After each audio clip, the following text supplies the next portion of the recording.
வணக்கம். இது கதைக்களம். கிருபானந்த வாரியாரின் பொன்மொழிகள். எறும்பு பட்டாம்பூச்சியின் வாழ்க்கையை வாழ ஆசைப்படுவதில்லை. நாய் சிங்கத்தை பார்த்து ஒரு நாள் துளிகூட பொறாமைப்படுவதில்லை. யானை ஆகாயத்தில் பறக்கும் கிளியை கண்டு ஏக்க பெருமூச்சு விடுவதில்லை.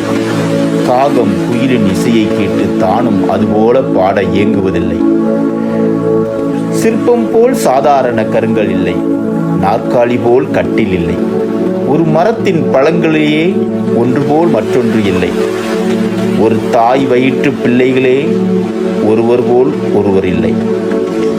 ஆண் உடல் போல் பெண் உடல் இல்லை.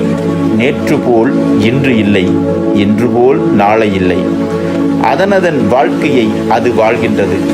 நீ மட்டும் ஏன் பொறாமைப்படுகிறாய்? நீ மட்டும் ஏன் அடுத்தவரை பார்க்கின்றாய்? நீ மட்டும் ஏன் புலம்புகின்றாய்? நீ ஏன் வருந்துகின்றாய்? நீ ஏன் ஏக்க பெருமூச்சு விடுகிறாய்? உன் வாழ்க்கை விசேஷமானது. நீ அடுத்தவருடைய தூக்கத்தை தூங்க முடியாது. நீ அடுத்தவருடைய பசிக்கு சாப்பிட முடியாது. நீ அடுத்தவருடைய வாழ்க்கையை வாழ முடியாது. அவரவர் வாழ்க்கையை அவரவர் வாழுங்கள். அருளியவர் கிருபானந்த வாரியார் சுவாமிகள்.